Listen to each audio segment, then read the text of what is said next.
More music. Oh my God. Here goes. Blazing across the airwaves right now. Get ready. Now this is Freddie McGregor, and you're tuned into the baddest rhythm of all time. Grant's Rock Warehouse is trying to change the world, one track at a time. Are we on the air? Yes, you are. More music, more of the time. Grant's Rock Warehouse. Don't understand what's going on here. Welcome to Grant's Rock Warehouse, and tonight we are live. We have a large panel here tonight, and we're going to talk about the 10 records that changed our lives.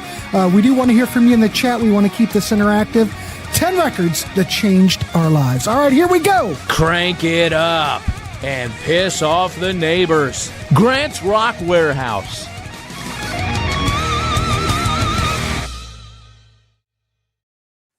Oh. Uh-oh. What is that? What did I just hear? It was me. It's done.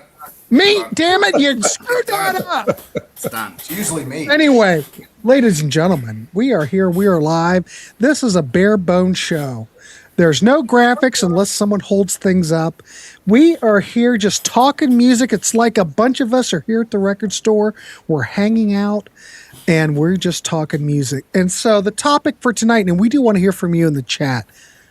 What 10 records changed your life?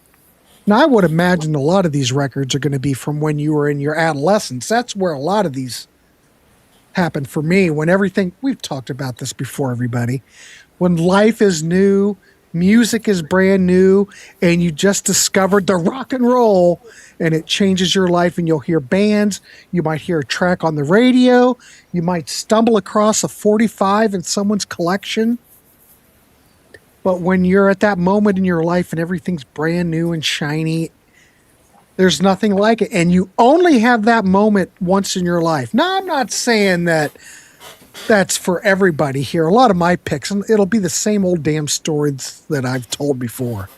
But those records that I'm going to talk about really were impactful. Anyway, tonight, it's going to be fascinating to see what everybody has to say. Now, we do want to hear from you in the chat. I will bring people into the chat as I can. But anyway, tonight, DC Tune Time. We've got Alex. We've got Meat. We've got Webb. We got Yvonne. I want to say Vicky's a part of this, but she's not part of this, though, right? She is not. She bailed on me. All right. Kelly's here, though. But, hey, whatever. It's good. It's going to be a great talk. I don't have any graphics. We're just going to yap. Anyway, so we're going to go. I figure since we all have 10 albums, or it could be an album, could be a 45, could be streaming, because all Webb does is stream. It could be something that he streamed and had an impact. So we're not, diving down so far into it. So anyway, I'm going to go as I see it. I see DC, I see Alex, I see Meat, I see Webb, I see Kelly, I see Yvonne. Well, no, I'm going to screw that, because Yvonne, ladies and gentlemen, Yvonne is here like 2 a.m. He is hardcore. Let's start out with Yvonne. We'll go DC, Alex, Meat, Webb, Kelly, and myself. And anyway, Yvonne, thanks for coming on. I appreciate it. You are hardcore, my friend. And go ahead, dazzle us so I can critique what your picks are. Yeah. I interpreted your team 10 records that changed my life. And 10 records that changed your life. Yeah, and I also thinking that changed my real life, my real life, not my music life, also my real life. But I will start with my first. My first tape was this. This is Hold on. Hang on, Yvonne. Okay. This is a cassette tape that I bought in 1977. And I got it with a small tape mono cassette player. And the song on this is a collection of songs from Philips. That's the brand on the tape. And the song that was so popular in 77 was from this album here. Oh, yeah. This is a 10cc album, Deeper, and the song was The Things We Do for Love. And I really love the song, and I also like this album, and the cover art is so nice. It's so beautiful. Yeah. So this is the my first album, and my first tape is from 77, and this was starting my music story. So that's what my first record. All right. Cool. And Great then song. we are going to 78. I had some family members that was a little older than me, and they had collect a lot of music from the group I have on my t-shirt. And then I got this album here in 78. Kiss Double Platinum. Never heard of that record ever.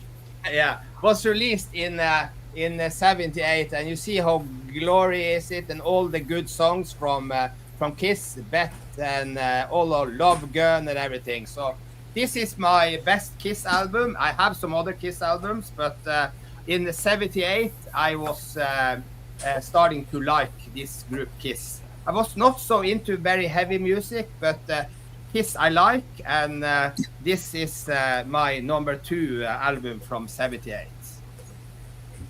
Fantastic. It's incredible embossing on the inside there with all 4 band members. It's very, very nice. Yes, TC, did you have that record back in the day? No, I had plenty of early Kiss, but something like that with my limited funds, because I was in college at that time, folks. That was not one that was purchased, but I was a Kiss fan back then. Yourself.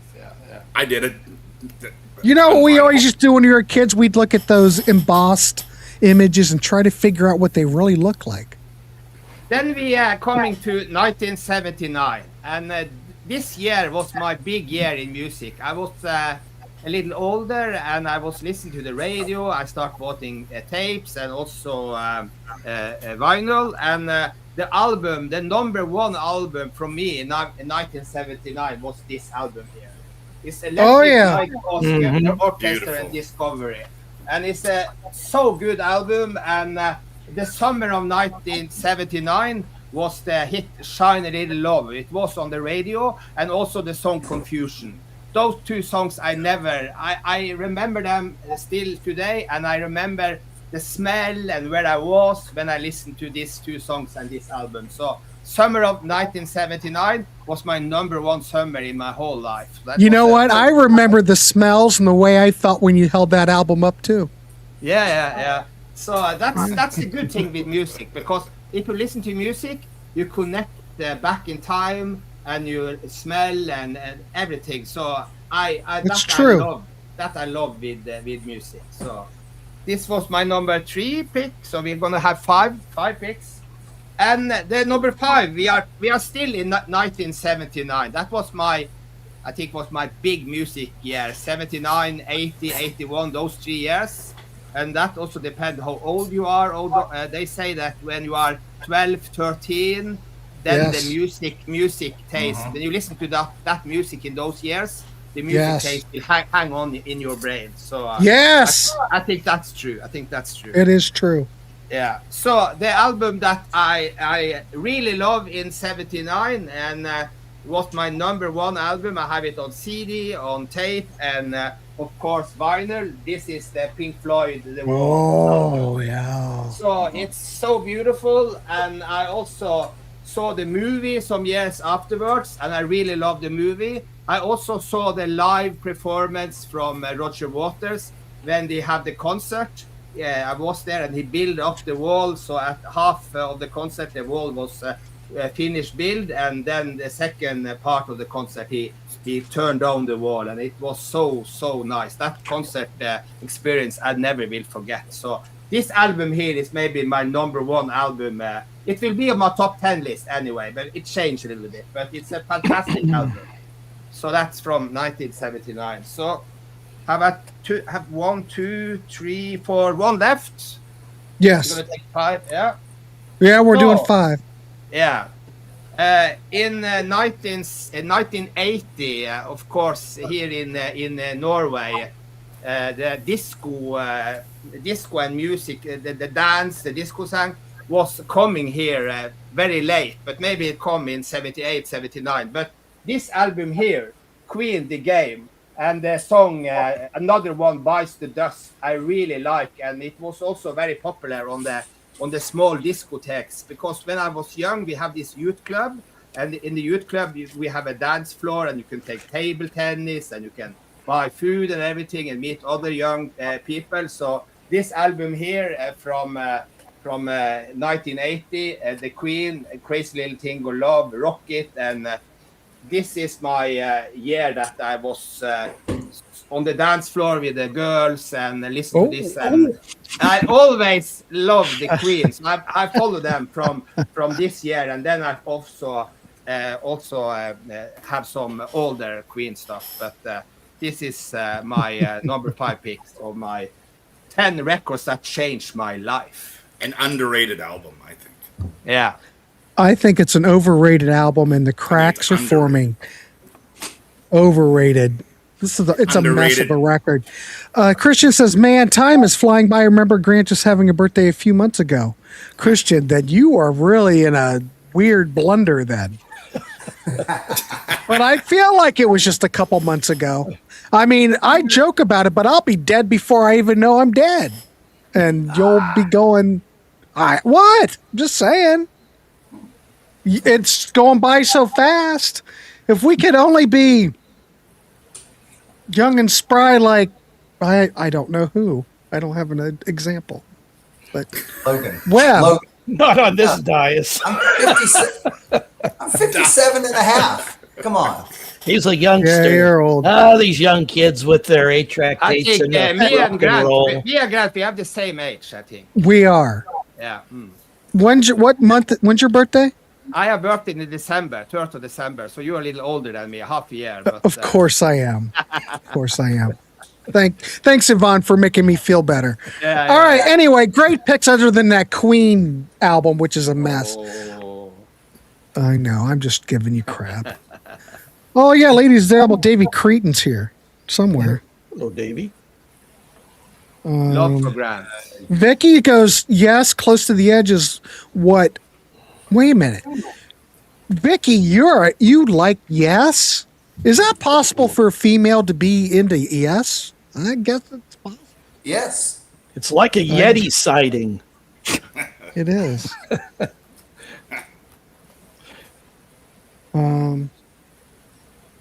I don't know. Al, did something happen to Al and I missed it? I don't know. Al, what's going on?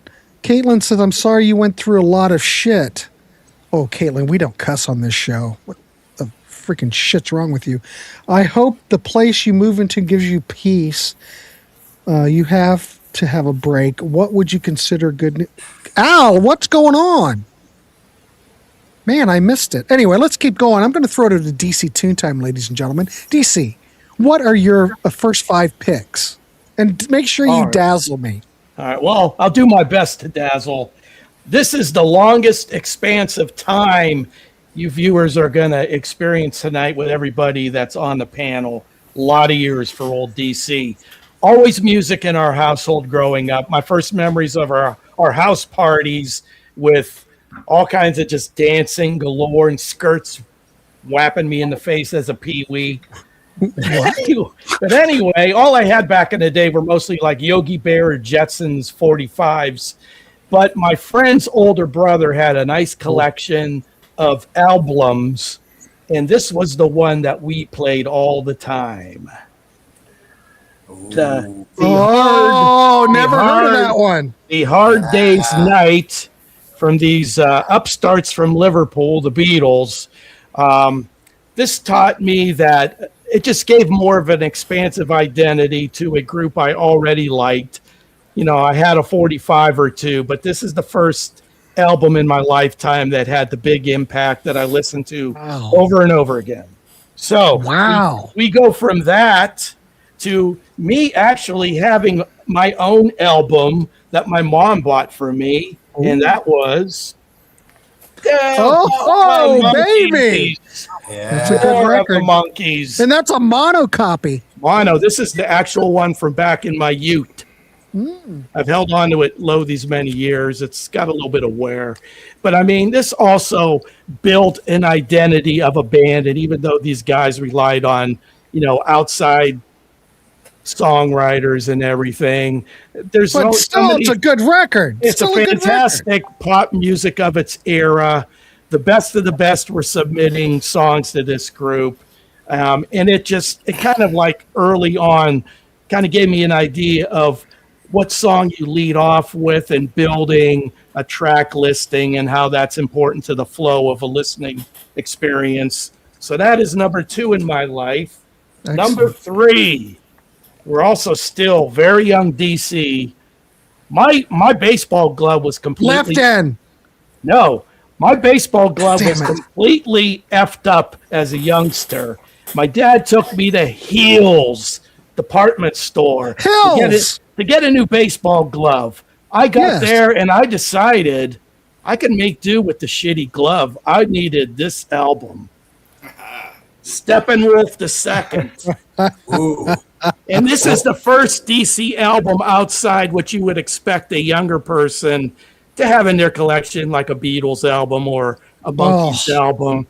This is my favorite Steppenwolf album. It's got many great tunes here. And look at that foil cover. How many hours did young DC spend mesmerized listening and just staring into this? I don't know. How many hours? Quite a few, as the Steppenwolf fellas were staring back at me. Marlon wants to know if you're going Amish. Yes. Amish. Yeah, Amish. He's going Amish. I am going Amish. I got the butter churn on Saturday in the barn raising. Boy, the missus is not happy about this Amish look either. Really? Why? She looked at me. She goes, "You need to take a lap." Get out of here. No, she's not a fan of this look. But you know what you do though? You wait a minute, DC. This is what you do. Let it grow like a billy goat. Oh, I've threatened that. With it growing down to here. So do it. She's kept silent after that. Okay. Oh, you should do it. As young DC moved into his early high school years, I had a neighbor a little bit older than me, and he was turning me on to stuff periodically of a musical nature. And he brought this album over to my house, and we listened to it in the living room console, and it was a Visa one. Grand Funk, the first live album. And this one here showed me just how electric, exciting, and dynamic live music could be, even if it's just recorded on an album and you don't have any visuals other than the great photos and posters in this collection. I've already regaled people with coming home from, again, Hills with this album. My dad taking a look at the song listing and seeing TNUC. And asking me, what's the song TNUC about? And young DC had no idea at the time. So I guess my dad was just testing me. But very impactful. Love this group. Still love this group. But this opened up my eyes into how exciting and explosive a live performance could be, because young DC hadn't been to a rock concert before this album. DC, Christian wants to know if you're building quality furniture in your garage. Come to us for all of your furniture needs. Eli and I, the Yoder family, will take care of all your furniture needs. Rob says she's not happy about the fresh butter. No, she is complaining. Jesus. Okay, number 5. Right. Same neighbor. And Joe Spano, if you're out there, thank you, sir, because you were very integral in bringing young DC around to some really quality stuff from the get-go. It's this one, Aorta. Yes. The self-titled LP. This is accessible psychedelia with attention to detail, just wonderful songs. If you took The Doors, if you took Cream and the Beach Boys and mixed it all together, you would get Aorta. And this is one of those albums I still reach for and listen to in its entirety. Low these many years later, 10 out of 10. So that's my first 5. Hey, this must be new for West Coast Dave. Oh, he's not familiar with Aorta. I have featured a song or two from this album on the Warehouse. As I said, this is a mixture of Cream, the Doors, and the Beach Boys. The songs are fantastic. The strange thing and the sad thing is they recorded another album, and it is total CRAP exclamation point. What the hell happened? I don't know. This album is a 10. Their follow-up is a minus 37. So I don't know what the hell happened, but man, they toboggan downhill big time. Is that album from 1969? Yes, Yeah, sir. I don't know it. Is it 69? Yeah, 69 or Wait, 70. let me make that big. Let me make that bigger. Look at these young men. Look at these fine young upstarts. They weren't doing anything other than just playing their rock and roll and smoking dope, drinking Pepsi and such. And Strawberry Hill. Yeah, Boone's Farm, Strawberry Hill. I see that album was number 167 on the Billboard Top Chart. Yeah, a lot of folks never heard of it, but I mean, it deserves much more attention than what it's garnered low these many years. Byron's got to go service the little woman, so he'll be gone. Say, Byron. Is DC's last name Gingrich or Yoder? It's Yoder. Okay, there we go. What number is that, 4? That is 5. Okay, cool. All right, kids, we're going to thank you, DC. That Aorta record is one of those records that I do believe that came out. Was it on Columbia? Did it ever get a CD release? I don't know if it ever did. Columbia, it was released on CD from a company in Germany, and I have that CD in the DC Yoder archives. But this was on Columbia. And like I said, if my neighbor didn't turn me on to it, I wouldn't have known about it today. And it's turned out to be a lifetime favorite. So that can happen, folks. Thank you, Christian. I do what I can. Things are heavy duty in the chat. All right. Thank you, DC. Let's turn it over to Alex. Alex, what are your 5 picks that changed your life? Well, your first 5. That's a big statement. So did they all change my life? Some did. Some helped shape my life. I don't know about changing it, but through music, I picked up on a lot of different things, and that was acceptance of others and politics and outlook and viewpoint. So music is more than just sound to me. It runs through my veins. I think it's hopefully it's obvious as I talk on the various shows that I'm on how much I love it. It's not just amassing this big collection of music. This is all me, my soul. But my very first, and I'm going to do these in chronological order the way they came into my life.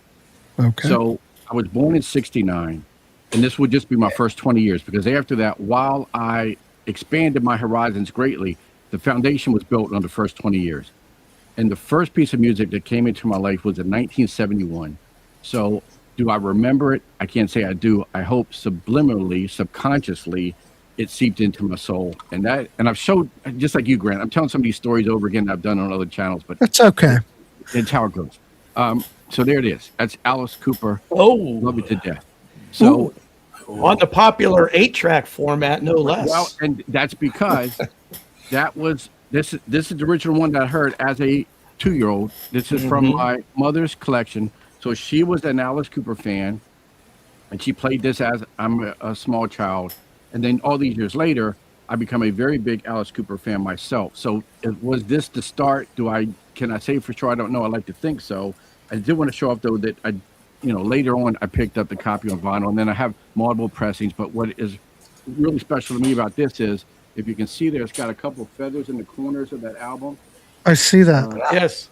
So I didn't notice, but when I bought this, there was a note inside of this that said that those feathers were thrown into the audience by Alice Cooper. And I have the date. It was July of 71 in New York City. It was Black Oak, Arkansas, followed by Alice Cooper, followed by Black Sabbath. So to me, that's a very special, tie everything together kind of thing that came back into my life. And and if people know me and other things that I listen to, Alice Cooper certainly is a foundation of much of what would come. So that was the first album. All right. The second album, which again, I don't know that I knew anything musically. I knew it visually, and that's Kiss Destroyer. So that comes out in 1976, and in real time, my aunt is buying 8 tracks and buys Kiss, and so as a kid, I'm just looking at the images. I'm enamored with the way you look. Then the comic book comes out in the posters and the movie and all the paraphernalia. I go as Peter Criss one year for Halloween. She paints my face. So this is the first band that I started to follow, but not musically, just visually. But then years later, I get into Kiss in a very big way. So again, that's sort of setting the foundation, but it all culminates then in the summer of 1980. So I have 2 friends that are several years older, and all they are talking about are 2 bands, and that is Devo and AC/DC. And I don't know them from Adam. Now, I will say, like DC, the radio was always on in my home and in the car, but my parents, outside of the 8 tracks my mom had, they were not big album collectors. So the radio was the music we heard in top 40. So my 2 friends are talking about these bands, and I want to be hip like them. So I just pick one, and I say AC/DC. And I asked my mom for Back in Black on, and I get it on there. This is the original copy I had on cassette. And so one day, and this is within a month of its release, I walk in the house, and this music is playing, and it's unlike anything I've ever heard, and something just clicked, and I said to my mom, "Is that AC/DC?" And she says, "Yes, we bought you this cassette." And at that time, all I had was a cassette player that it was being played on. And she said, "I'm not real sure about some of this, the lyrical content." And all these years later, I think back and say, well, my mom listened to Alice Cooper when I was 2. That means Sick Things and Dead Babies and I Love the Red and all this stuff. That was okay for a 2-year-old. But Back in Black, for me at that age, wasn't. But this is really life-changing now, because I remember just playing it over and over again. I remember it like it was yesterday, laying on the floor, listening to the tape recorder and just thinking, how can everyone in the world not like this? It just resonated with me. After that, I then got in AC/DC for the next couple of years, and that's all I bought. I went back and bought every cassette that I could, and then as new releases came out. So this really set me on the path of getting into music, and then also learning about the band members. I would buy the magazines that Angus was on the cover. I knew nothing about instruments, but I knew he played a Gibson SG. I mean, I was just consumed with AC/DC. But then my friends sat me down and said, sort of an intervention, you got to move on, you got to get something else. So right around that time, January of 83, Def Leppard Pyromania comes out. So this was now another just moment of clarity of, I knew this was the music that I liked. The videos are on MTV all the time. I couldn't get enough of those. This took me down another rabbit hole. Again, I started to learn about the band. And from this, now I start buying all of the music magazines to learn about everything, not just AC/DC, but to learn about all bands in general. So a very big and important album for me. And little did I know then that it's Mutt Lange, who also did Back in Black and who has become one of our favorite producers, just like Bob Ezrin on the Alice Cooper records, and then also on Kiss became one of my favorite producers. So what was that? 4, right? 4. Okay. So in 1985, another pivotal moment, and that is I turned 16, I get a job, and I get a turntable, and now I'm off to the races, because before this, I would have some sets here and there where I could scrounge up money or get them as gifts, but now I have my own money, and I'm just down the rabbit hole of heavy metal. But I knew this guy because I saw some videos from his past albums, and I really liked them, and I'm in a store, and I think I'm going to buy my first non-heavy metal record, and that is Prince. Oh, God, we're going to be here all night, boys. Get ready. You might want to refill and get a snack, because Alex just mentioned Prince. So. No. All right, I'll be back. No, seriously, this was important, because this now got me to say, okay, while I'm a heavy metal kid, I can buy the music, I can listen to other music, I can be proud of listening to other music, and like I said, I knew of 1999, I knew of Purple Rain, but I wasn't buying music. And I bought this expecting more of what I heard off of the hit, and that was Raspberry Beret. And what is on this is the polar opposite of that. So it's now opening my ears to all these different sounds. Just totally blown away by Prince as an artist. From that day forward, he became one of my favorites, then turned into my favorite. And from this album forward, everything that Prince released, I bought in real time. So this leads me up now till we get into the second block, but this is really now setting me on the path of, from this point forward, I start to build this collection. All right, fantastic. Oh, look at Yvonne. Always, you know what? We've been on shows with Yvonne, and he cannot contain himself. Every damn show Yvonne's on, he throws that damn 1999 box set out, so everyone has to see it. Yvonne, is that also embossed? Yeah, it's so many. You're the king. Everything Yvonne has is embossed. It's embossed. Definitely embossed. I have a big Everything is everything's embossed in Yvonne's house. Yeah. It's also. That one's even better than darn it. 1999. Bless your heart. Bless your heart. Wait a minute. Mike Vince just is found one the of my stream. Some favorites. quick thoughts for me. The Yes album. And then Mike says, number 2, XTC English Settlement. My God, look at you, Mike. Damn. All right, let's throw it over to Uncle Meat. This show is going to go for hours and hours, kids, the way we're going. Meat, you're up. What are your 5 picks? Okay, I did this similarly to the way Alex did this. I'm doing it chronologically, as in when I got into them. So it's not by date of the album. So I've been told by my parents and by my family that when I was very young, I was very into music. And supposedly, when I was like in grade 1, grade 2, I was very into classical music. Oh. I used to drive people crazy because in Canada they used to have something called the Parliament Channel, and it was Parliament during the day, and everything else was classical music. And I used to make my parents watch it for hours, which drove them nuts. I also used to invite kids over to listen to music, and I guess I used to stand there and conduct in front of them, and they'd leave. So I totally get it. I'd pay money to see that today. Ski. So according to my parents, I went to them and said, "Get me an album, or some albums, so kids will stay." So they did. They got me 2 albums. They got me the Bay City Rollers' Greatest Hits. Yes. And let's see if this works. And this G.G. album. Allen. G.G. And this album. Yeah. Hotter Than Hell. That's my favorite Kiss album.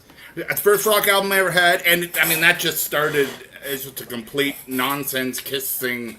I remember that we used to do these air bands, and I would leave crying because I had to be Peter Criss and whatever. It was just, Kiss was everything to me. It just was. So that had to be the first one. That had to be the first one.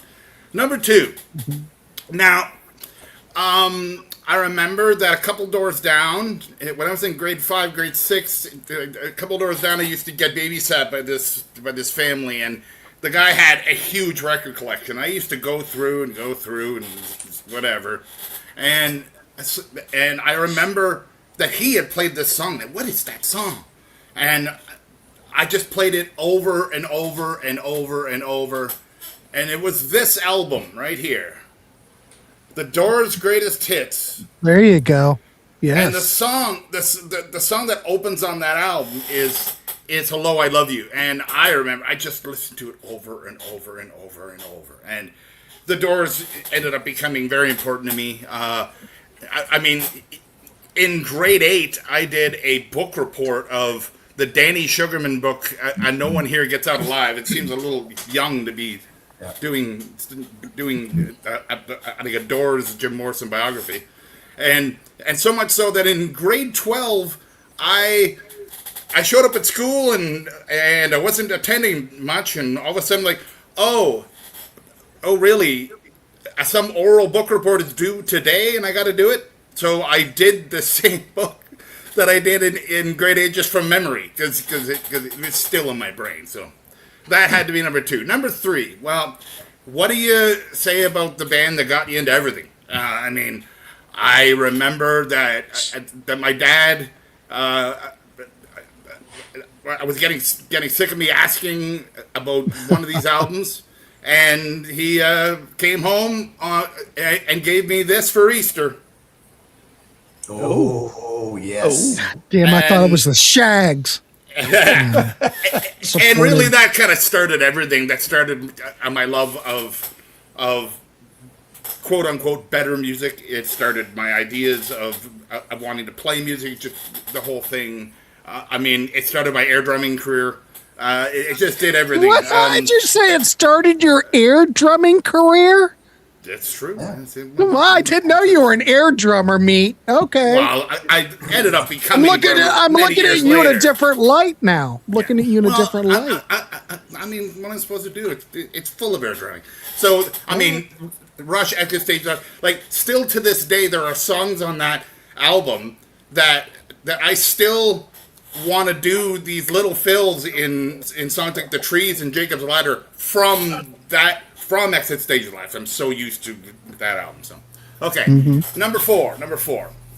My metal head thing started, and me and a buddy on Friday nights, we used to listen to something called the Midnight Metal Hour, and they would play this band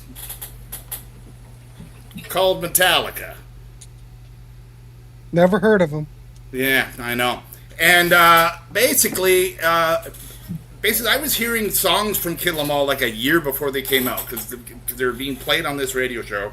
And when Kill 'Em All came out, I got it less than a month after it came out, and it started so much metal love. I have a lot of problems with Metallica now, but I still say in many ways that's still my favorite Metallica album. It's just raw, bluesy loveliness. Okay, number 5. Well, this was the start of my prog career of music.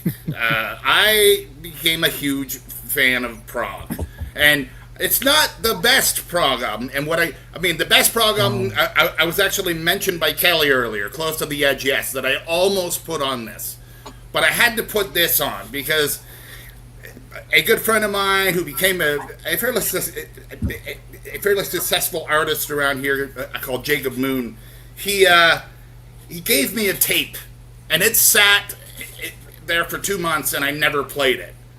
It looked weird. It was Marillion, Misplaced Childhood, and when I finally put it on my Walkman, and I was taking a bus somewhere and I had to transfer onto another bus. Well, by the time the first bus was done, I just said screw it and went and sat down somewhere and listened to the album twice in a row. I absolutely love that album. A lot of people find them to be a bit of a Genesis rip-off thing, and I get that point, but there's things about them that I think are better than Genesis. So I love that album so much. Misplaced Childhood, Marillion, those are my first 5. Fan-flippin'-tastic. Thank you, Uncle Meat. Fantastic work. All right. And you know what is fantastic about this? In all seriousness, everybody's story's different. Different records hit different people, and it's just, you just never know what people are going to pick. That is what's fantastic about this panel. This is what's fantastic about the Warehouse, is that we can get all these different opinions, different tastes, and it's only me that's putting down people with those particular tastes. The rest of the panel doesn't do that. I'm the one that tears you apart if I don't like the pick, just like the Queen the Game. So anyway, thank you, Uncle Meat. That was fan-flipping-tastic. All right. We're going to send it over to Webb, and just between us girls,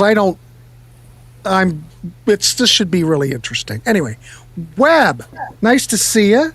How was class tonight? How was school? Yeah, it was open house, and we have very little parent involvement, so hardly any parents showed up. But it was. Oh, that's sad. That's too bad. It's been going on for 15 years. It's nothing new. So it was all good. Man, I remember when I was a kid, we would have those Oh, my parents, oh my God, they were always there. Parent-teacher things like that, we would always, they'd always go. That was the 70s when parents cared. Yeah. Yeah, now I'm in elementary school too, so it's all the little kids going through there. But it was fun to hang out. But well, anyway, it's nice to see you. I'm glad you could make it tonight. Anyway, go ahead. What are your 5 picks? Okay, well, my whole music life started in my birthday in 1976 when I turned 7, and I had about 20 people over in the neighborhood, and someone gave me this. I didn't ask for it. In fact, I had never heard of it, and that just set off my entire love for music. But really, this isn't my number one. Showing the back.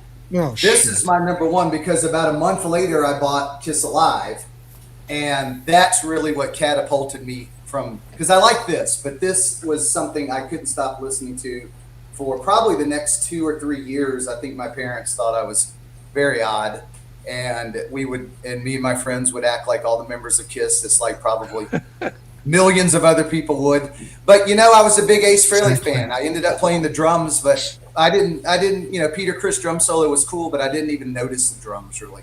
And it was all Ace Frehley and just the songs, and I listened to it. Whoa, about knocked the laptop over. That would have been great. Just listen to this so much. So this is what started it all at the ripe age of 7.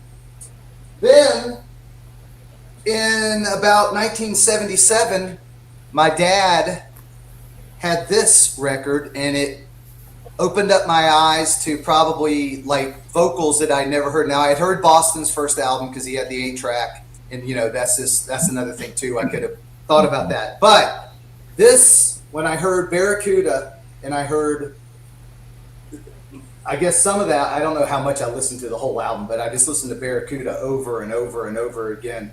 I realized that, wow, that's what some of the best vocals I've ever heard. I mean, Women Can Rock. I was like, wow, this is unbelievable. So this one, and then I think I started paying attention to drums subliminally because of Michael DeRozier. Yeah, he's fantastic drummer though. He never gets enough. He does not get enough credit, Webb. Right. Fantastic. Michael DeRozier is like top 20 drummer for me. I mean, I know he's a Bonham, not clone, or he's a Bonham influence, but oh my God. So that's planted the seeds for drums that came up a little later. So then my dad had this 8-track also, and I'm holding up the CD, but this kind of like turned me on in 1980 when I was 11, and I was mostly just listening to Kiss and whatever my parents had, and of course pop radio, but that didn't really count. So my dad had glass houses, and what it did for me is I just realized I heard different kind of music, like besides this hard rock music. I mean, I was hearing, well, sometimes a fantasy probably also planted the seeds for drumming too, but just hearing a variation of pop and rock, and I realized I started liking piano, and I really have always loved piano-driven rock and pop, and this is what set it off for it. And I think Liberty was really getting into my head because I was 11 by then, and I realized, okay, I just was so attracted to the drums and the drum and piano mix. So which would be like Elton John too, and I love Nigel Olsson and all that stuff too. So that got me on that. So that's 3. Okay, Bruce. Yeah. Not Webb. I said Bruce. Bruce, the album that changed your life was the Gonads. My Daughter Became a Man. Huh? Different strokes. Bruce, that's not a real record. He might be pulling our leg. You're pulling our leg. Is he trolling? Are you being a troll? All right, sorry, Webb. Go ahead, continue. Okay, number 4, 1980. It was 82, so it was a year after it came out, and you probably can guess what this is going to be. This opened up my eyes to top shelf musicianship, stuff I had never heard. A trio can do this. Oh my God! And I'm talking about moving pictures, and this album forever changed my life. I've been a Rush head ever since the day, and seen him 15. Well, that's 81, not 82. Right. I didn't hear it when it came out. I discovered Rush in 82. I discovered Rush. You threw me off, Webb. You threw me off. Yeah. I mean, I didn't hear, and then right after that, Exit Stage Left and Signals and all that stuff. So, but this is what set it off for it's been my number one band since. So Meat and I are kind of the same. And I had never heard music arranged like this and played like this. Despite, Heart's good stuff, Kiss is good stuff, not taken away from their talents, but this set it off. So, and then my last one would be right at when I was probably about 15, I started listening to Zeppelin. And maybe 14, 15, I'll say 15. And I think this one is the one I listened to the most. And I realized I was already drumming by then and putting on headphones and playing to the radio and doing all that stuff. And when I heard Zeppelin 2, and I just wanted to play through the whole thing, and I just realized that, this is how I want to sound when I play at the time. I wanted to sound like Neil Peart and a combination of John Bonham. And so, and Zeppelin's probably my number 2 favorite. So that happened in about 1985. And I'm going back to hearing, an album. I was like, hey, it came out the year I was born. It's a cool album. So that's my top 5 and I'll move on to the next time. Fantastic work, Webb. Appreciate it. All right, Kelly, you're up. What are your 5 records that changed your life? All right. Well, it starts in 73. Lived in Anchorage, Alaska, and this was the first album that was ever bought for me by my dad on the Air Force Base. And it is cool. Whoa. I look at that. Certainly not his best record, not his best effort. Awesome jumpsuit, but great look. Yes, it was. But no, it was just that was the first record, so I would say that was kind of important. Kind of a closet Elvis fan. And so kind of got into that. And that was in 73, so I was 6 years old then. And a lot of the music that I picked was kind of how I got into different genres of music. So my next pick is same year, but probably heard this probably a year or two later. But my brother Pat had these albums, but this was Stevie Wonder Intervisions. Yeah. Spoiler alert. Now we're talking. You might see it later. Really fantastic record. Yep, it is. And I really got into Stevie Wonder through the 70s. All the 70s stuff, as you guys all know, is really good. A lot of his stuff throughout. But kind of got into that and got into R&B music. George Benson and Donny Hathaway and different R&B acts and the Jacksons, the usual stuff there. Then we move up a couple years and lived in Colorado, and some friends came over, and this was the first actual record I bought with my own money. Not my favorite one of theirs, but this was the first one I bought. Was the Rock and Roll Over. And so still love it. I would say my favorite is probably this one. Yeah. Which my lovely wife just bought me the box set of Dress to Kill, so I love that. Got into Kiss as I think most of us here did, and really enjoyed everything about Kiss. Was all into the rock and roll Kiss, and that was it for about 5-6 years. That was really all I was doing. And then I kind of graduated up. Some friends of mine got me into, they came over and brought me Iron Maiden. Yeah. Brought me the tape of this, and that was when I got into metal and was listening to, I was kind of all over the map at this time. I was listening to metal from my friends, and like I said, most of these things I'd gotten from, whether it was the Elvis record from my dad or my brother turning me on to Stevie Wonder. But what I kind of felt was something that I kind of got myself, which I felt like I got into just from radio play. It wasn't this record, it was The Hurting, but this was the album that really turned me on into kind of new wave. I was listening to a radio station, local radio station, KWIQ, and really started listening to a lot of different new wave. Got into The Cure. A friend of mine moved out to California and sent me some tapes that he was recording out there, just some stuff that I just wasn't getting here in Colorado, and so really got into it. as well as right there, The Fix, which is probably one of my all-time favorite records there. But I think that is my first 5. All right, fantastic. All right. Yeah, I guess I can go. A lot of these you've probably heard about me talk about it before. 1975, I was over at a friend's house. They had 45s in a bin. I'm flipping through it. And this is during an era, I was from beautiful Marion, Ohio. My parents went to high school in the 40s. My dad was in World War II.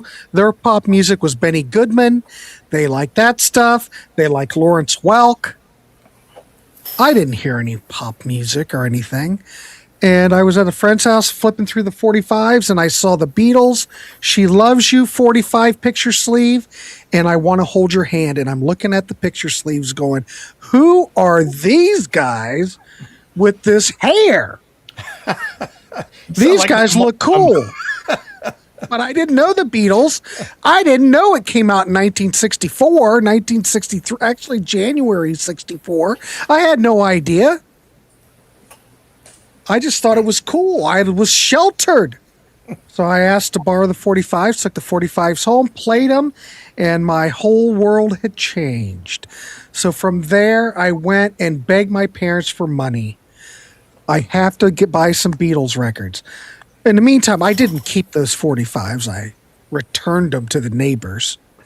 But I couldn't get enough. It's like my whole world had opened up. So my parents gave me money. I rode my bike down to Kresge's, downtown Marion, and I'm just looking. And they had Beatles 1962 to 1966, the Red Album, two album set, the one. And I had enough money to buy it. So that would be I'm going to put the 245s as one pick. But then Beatles 62 to 66, listening to that just changed my whole life.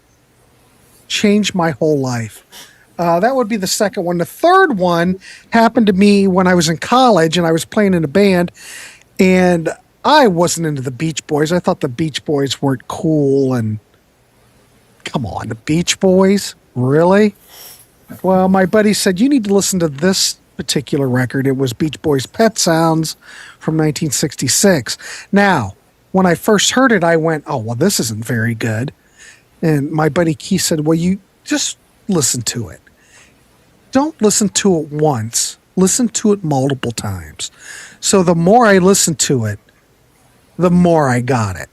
And it's absolutely a beautiful record. But it's not one of those records you get right off. Some records that are classic albums, it takes you multiple times to, hear them. Another one that I had when I was a kid that I heard this song on the radio. I would listen to Casey Kasem like a lot of kids would. You would take your little tape recorder and record songs off the radio, which is what I did. One of these songs that I heard absolutely changed my life. I know you're going to find this maybe odd, but the song Foreigner from the debut album Feels Like the First Time, when I heard it, there was just something about it that I just went, holy mackerel. Yeah. And I remember wanting the tape. And I remember it was at the time when I think our cartridge was down on our turntable. I don't know, but I remember when I was a kid, I'd go to my cousin's house in Worthington, and we got in my aunt's car. She had a 74 Carmen Ghia that was like puke yellow. And I remember she drove all the kids to Peaches on Morris Road, and she said, what did you want, Grant? And I said, I want the Foreigner album, and I got that on cassette, and she bought it for me, and I just remember playing it at their house the whole time I was staying there that week. So it's a good memory, but I like that record. Another thing that changed my life was middle school in art class, and my art teacher played this album, Styx, The Grand Illusion. and I'd never heard of it before. I thought that the album cover was cool, but she was like a young teacher, probably was really young. Hell, when you're middle school, you look at the teachers, it's hard to judge. But she played Styx Grand Illusion, and I heard that, and I was totally captivated by the whole thing. Just one of those moments, and that would be my number 5, ladies and gentlemen. A lot of, low-hanging fruit, but that's what you have when you're a kid. Nothing that's really obscure then. You just hear stuff through the FM radio, or a lot of it's just someone puts it on and you get to hear it that way, It's impactful. At that age, you hear something that resonates with your soul. Yeah. And all of us here and all of you folks that are tuning in tonight, we're the unusual cats, because most people don't have this relationship with music like we do. But at a young age, man, there are those moments where that switch is flipped and it stays with you your whole life. So I was doing a show at 9, but I might move it to tomorrow. I'm not going to do it tonight. This is going to go too long. So everybody, the show that I'll move it. I'm going to throw it over to Yvonne to get his next 5 picks. Yvonne, what you got? Yes. We are coming to the year 1981, and that year I was, I think I was 16 years old that year, and I was hanging out on the record shop, and one guy that was working there, he was 20 years older than me, but he was very hip. He was playing in a group and the guitar and everything, and he have this laser disc, this big record. It's a movie. And I also have VHS from UK, and he was a good, big movie fan. And I was also, of course, he listened to music. So I was home at his place and listened to music, and he introduced me for this record here. Wow. It's a very, very good album. Holy Jiminy! Holy crap! This album is from 1981, and it had one song. You see it, The Friends of Mr. Cairo, is over 12 minutes. And this song, The Friends of Mr. Cairo, is the closest you came a movie in a record. So it's a fantastic song, and the album is fantastic. And after that, I was so into John and Vangelis, and John Anderson's voice I also like. So I have all the John and Vangelis, and The Friends of Mr. Cairo remember me when I was watching this Laserdisc and movie at his place. So it's a fantastic album. Yvonne, is that album cover? Is that Jay Leno on the left? Oh no, there's something in the background. Looks like his chin is massive. It's Vangelis and John Anderson, I think. Okay. Yes, John Anderson. Yeah, that Vangelis. It does look like his chin.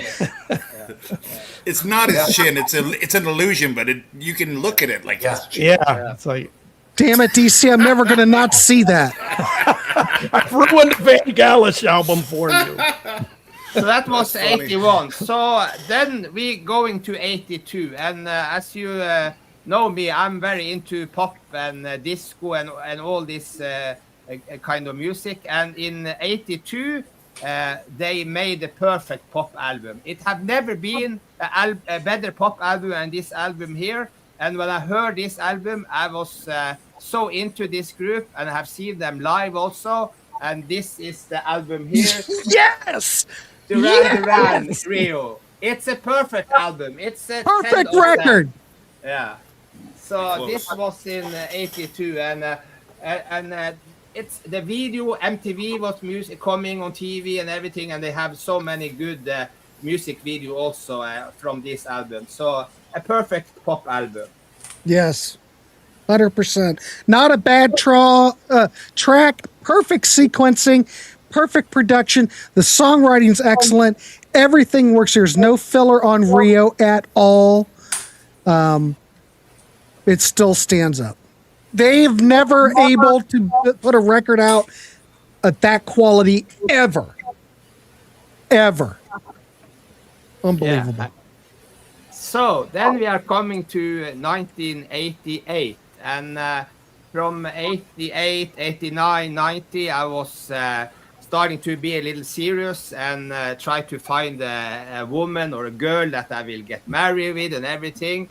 And this album here was my album that I play. And he had this album here from Leonard Cohen, have it called I'm Your Man. And if you listen to I'm Your Man, the lyric, it's a very nice lyric. And this Cohen album, First We Take Manhattan and Take These Walls, this Cohen album was so huge in Norway. It was #1 on the charts. And after this I tried to collect every Leon Cohen album. And I also recommend that the TV series about Leon Cohen's life. And it's a woman there from Norway that's plays his wife, because he was engaged or fall in love with a Norwegian girl. So this Leon Cohen album from 88 is my number 3 pick from this series. So Leonard Cohen, if you're trying to get women or girls, how's that record work for you? Do women just swoon when they hear this? Or of course, if you have listened to the voice to Leon Cohen, you know that every woman loves the voice to Leon Cohen. That's an idea for another show, Grant. Pipe laying favorites. Yeah. We could do that after the Split Beaver show. Yes. Boom. Okay. So my 2 last record is going to be very personal because it's connected to my life. And this album here is from 1996. And this is the George Michael older album. And this album here has a lot of good songs because it's have this Jesus to a Child, Fast Love and Older and Star People. But in 1996, my first kid was born, my first boy. So this record I listened to a lot when he was just before he was born, and of course in the summer '96 he was born. So this record means a lot to me. It's the vinyl version of this. I have it first on in '96. I have it on CD, but I bought it on vinyl afterwards because the vinyl was not so popular in the '90s. Why does that image of George Michael remind me of Anton LaVey? It does. Oh, with the eyebrows, and the facial hair. Makes me want to crank up Hotel California. And I have seen this George Michael in a show live also. He was very a tall man, and the concert was so good, and the people was starting with sitting, but they stand up, and he was so good. So it's a pity that he has left us, but it's a good album. Is it true that the inside of Hotel California, or the back cover, Anton LaVey is up in the balcony? Is that true? I think it's Aleister Crowley, actually. Aleister Crowley would be dead, though. I thought it was supposed to be Aleister Crowley that's in that. I thought it was Anton LaVey. It was all. Yeah, you're right. It was all devil shit and stuff. Yeah, it's Anton LaVey. I'm pretty sure up in the balcony. Alison Krauss is. Is it Alison Krauss in the balcony next to Anton LaVey? Actually, you know who it is? It's Anton Fig. Oh, yes. Fig. Boom. Yes, Anton Fig, ladies and gentlemen. All right, Yvonne, where are you? Is that your last one? I have one album left. Okay, go ahead. Yeah, and now we're going to the year 2012. At the year 2012, I have 2 kids. And that year, I was my family go to Africa, to South Africa, and it was a very special trip. And it was on see a lot of animals, and we saw the prison that Nelson Mandela was in, and it was a very, very special trip. And I also was in a small record shop that this movie is based on, Searching of Sugar Man. And this record shop is in Cape Town in South Africa. And this movie about this guy here is a very, very good movie, and you should see it. And this year, 2012, was special for me because then I started to collect vinyl again because I had CD in the 90s. So this is one of my first vinyl bought in 2012. And this year also my wife to my 2 children, we was divorced. So my new music career and my personal life starts again. So this is my last record to show you. That's a fantastic movie or documentary. Yeah. That is absolutely good. I agree. And his music is incredible too. Yeah, Rodriguez is. Yeah, I've never seen that record or heard it. Very good, very good. I couldn't get away from Duran Rio enough to go out and venture out. So that was my 10 records that changed my life. Good stuff. Very Fantastic. Thank you, Yvonne. Excellent work. Let's throw it over to DC Toontime to get his final 5. All right. And again, this whole show is for one, just for us to shoot the shit, talk some music, and 2, hopefully maybe some of these records that you might not know of, you might want to go check out. We have 70 people watching. Please give a like if you have not. Please subscribe to the Warehouse, ladies and gentlemen. That makes me very happy when I get another subscription and it goes up. But when it goes down, it upsets me. But we try not to lose people. I did lose people the other night when I went on my tirade. I lost like 4 people. I got to watch out those tirades. Anyway, we do appreciate everybody tuning in. Please leave a comment. That's what we really like here is everybody to try to keep this interactive and leave a comment. Anyway, DC Toontime, what are your next 5?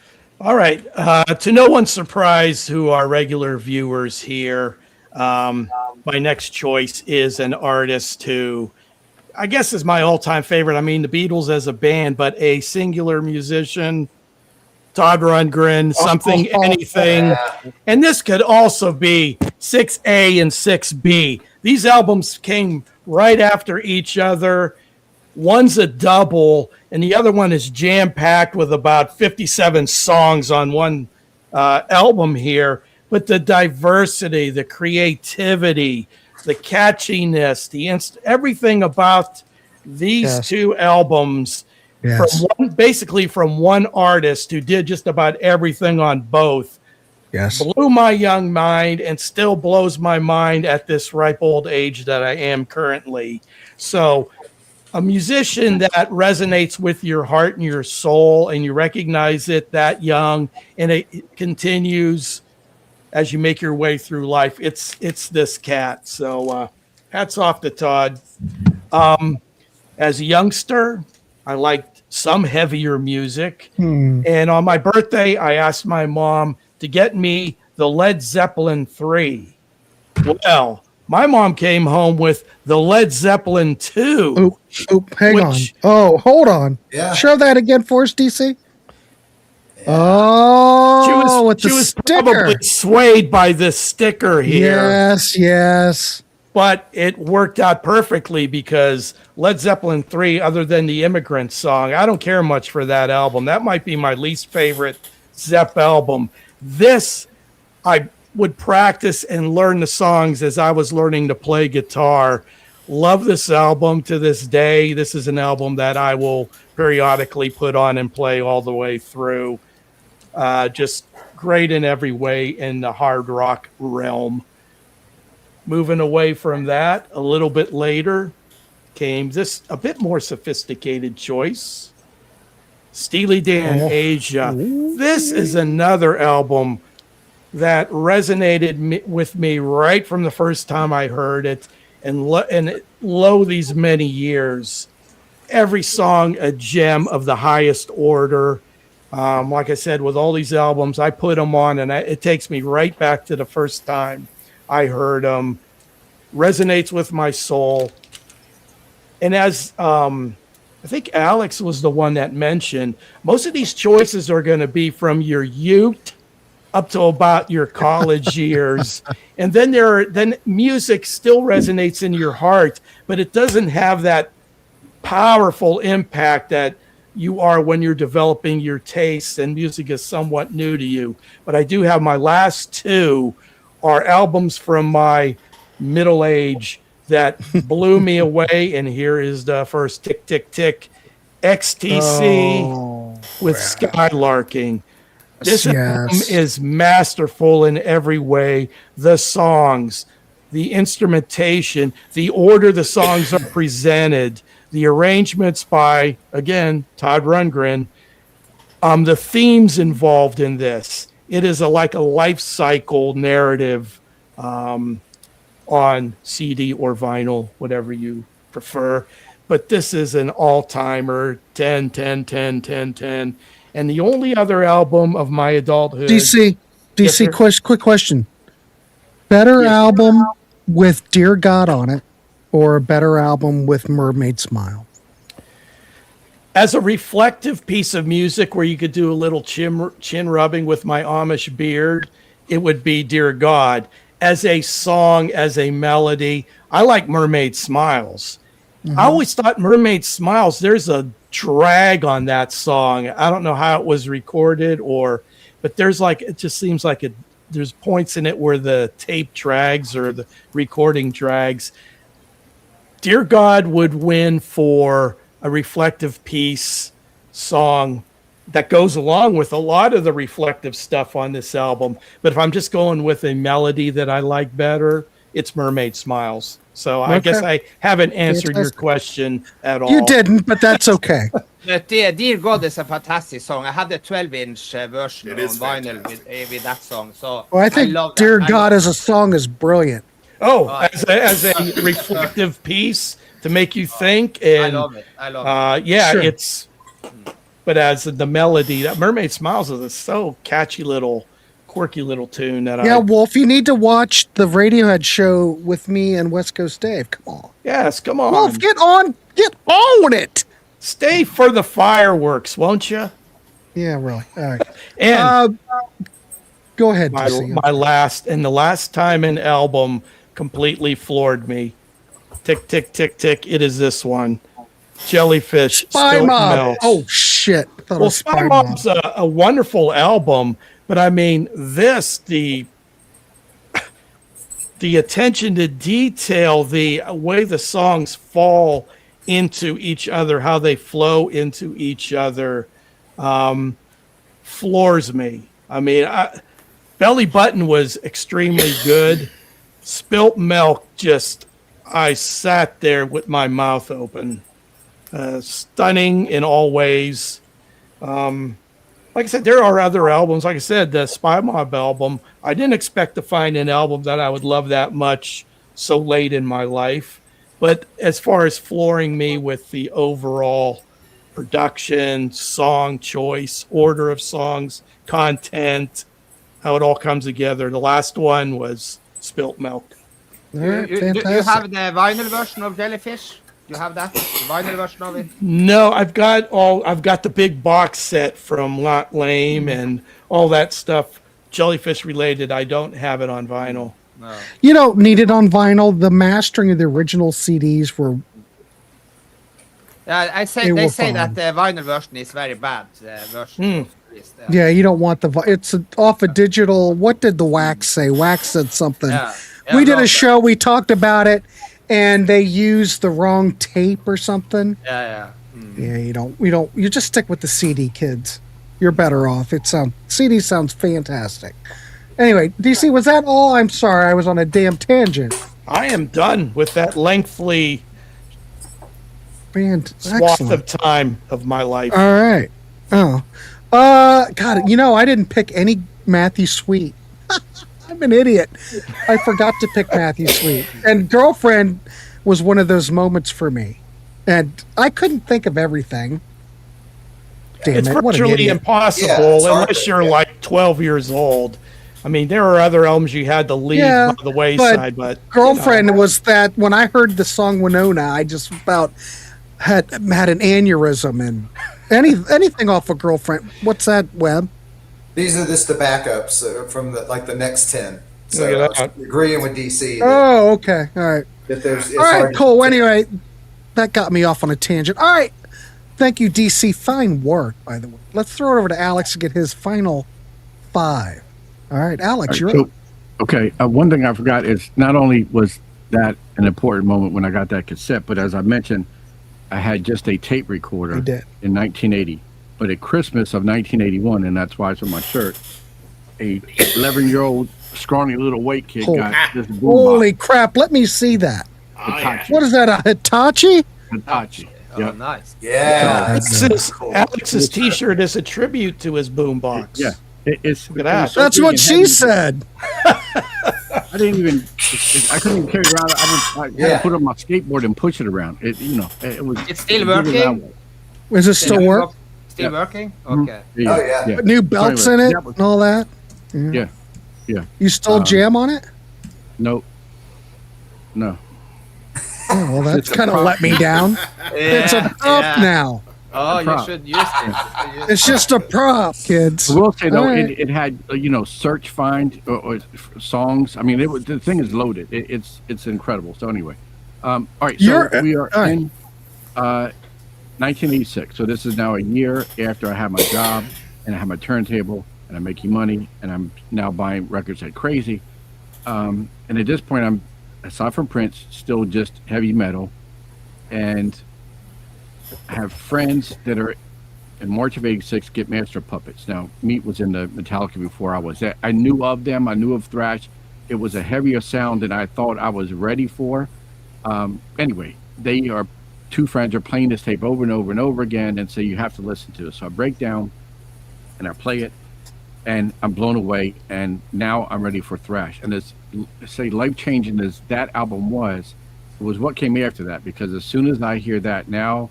I am ready for all types of thrash, and so I get Megadeth's debut album, "Killing Is My Business, and Business Is Good." And as much Look as at that logo. Yeah. That cover. Look at that cover. Oddly enough, that was also one of my Nana's favorites. I can believe it. Oddly enough, Megadeth recorded a Christian album and they used the same cover. I think your Nana probably liked their version of These Boots. Oh, without a doubt. So, but seriously, so while I'm getting into Metallica set me down the thrash path, for some reason this album really resonated with me, and now I'm buying everything thrash. This is right before Peace Sells comes out, so I'm ready for that when it comes out. My first jean jacket, my battle jacket, has a Megadeth Killing Is My Business patch. So this really now opened my eyes and my ears to all types of heavy metal, extreme heavy metal, and so anyway.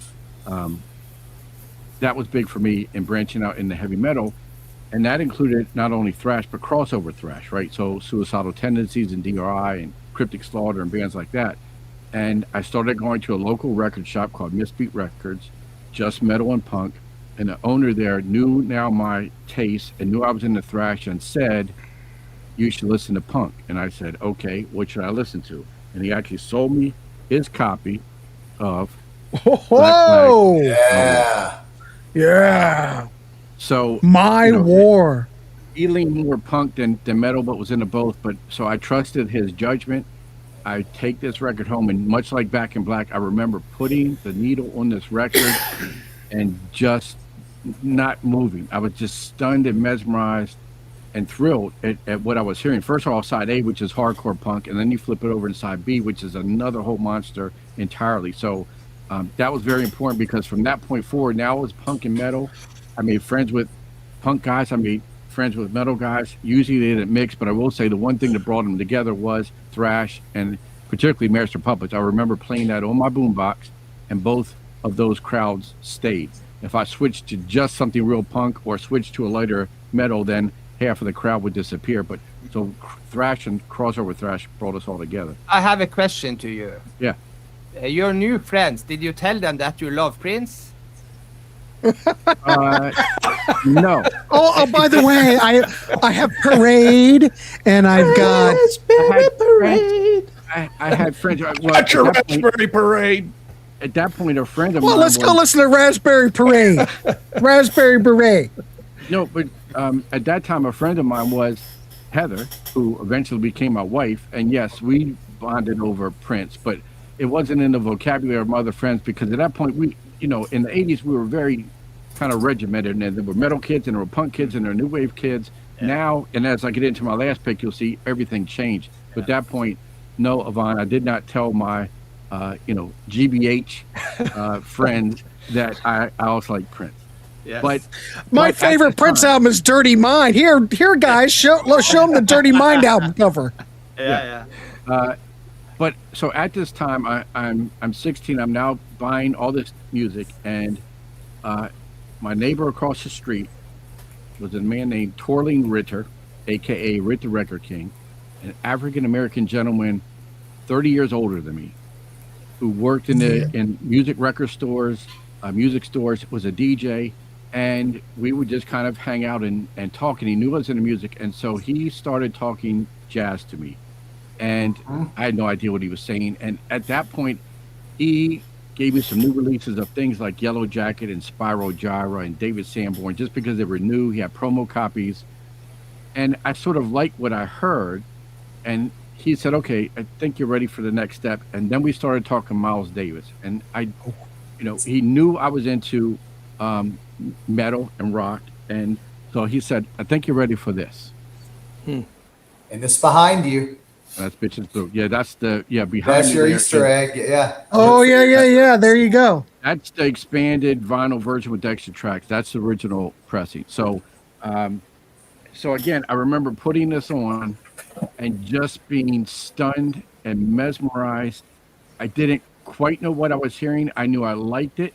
The more I played it, the more I liked it. The more I played it, the more I heard. To this day, I can play it and hear things that I didn't hear before, or it can take me to a different place depending on my mood.